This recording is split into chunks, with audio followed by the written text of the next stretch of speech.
আমরা যেটি বলেছি, আমরা স্পষ্ট ভাষায় জানিয়েছি যে নিষিদ্ধ ঘোষিত সশস্ত্র জঙ্গি সংগঠন আওয়ামী সন্ত্রাসীরা রাষ্ট্রীয় সফরে থাকা যুক্তরাষ্ট্রে রাষ্ট্রীয় অতিথি হিসেবে যারা গিয়েছেন তাদের উপর যে ন্যাক্কারজনক হামলা চালিয়েছে, বিশেষ করে আক্তার হোসেনের উপর ডাকসুর সাবেক সমাজসেবা সম্পাদক তার উপর যে ডিম নিক্ষেপ করেছে, আমরা এর তীব্র নিন্দা এবং প্রতিবাদ জানাচ্ছি। এবং পাশাপাশি আমরা মনে করি এটি যুক্তরাষ্ট্রের রাষ্ট্রীয় ব্যর্থতা, তারা তাদের রাষ্ট্রীয় অতিথিদেরকে নিরাপত্তা দিতে পারেনি। তো এটি তাদের রাষ্ট্রীয় ব্যর্থতা। এবং আমরা মনে করি যে যুক্তরাষ্ট্রে এখনও এই সশস্ত্র জঙ্গি লীগের সদস্যরা কিন্তু অবাধে বিচরণ করছে, ঘুরে বেড়াচ্ছে। এ ব্যাপারে যুক্তরাষ্ট্র কোনো এই জঙ্গিবাদ দমনে যুক্তরাষ্ট্রের কোনো ভূমিকা আমরা লক্ষ্য করছি না।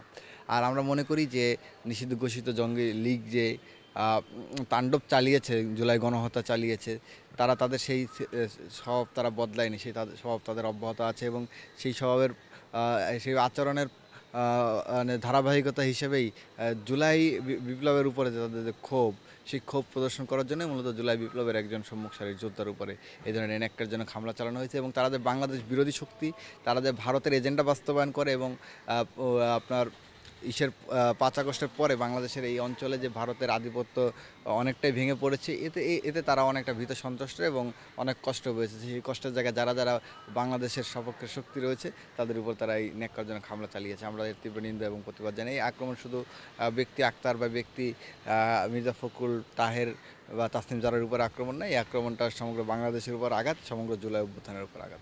দেখুন, এখনও অনেক হাই কমিশনে আওয়ামী ফেসিবাদী আমলে যেই কর্মকর্তাদের নিয়োগ করা হয়েছে তারা কিন্তু বহাল রয়েছে। এখন মার্কিন যুক্তরাষ্ট্রের দূতাবাসে এখনও তারাই বহাল রয়েছে কিনা আমি এই বিষয়টা আমার সঠিক জানি না, এটি খতিয়ে দেখতে হবে যে আগের যে ফেসিবাদী আমলে যারা দুর্নীতির মাধ্যমে নিয়োগ পেয়েছিল তারা এখনও বহাল রয়েছে কিনা। তবে আমি মনে করি যে যতটুকু না মিশনের ব্যর্থতা, তার থেকে বেশি ব্যর্থতা হচ্ছে যুক্তরাষ্ট্রের মানে তাদের রাষ্ট্রীয় ব্যর্থতা।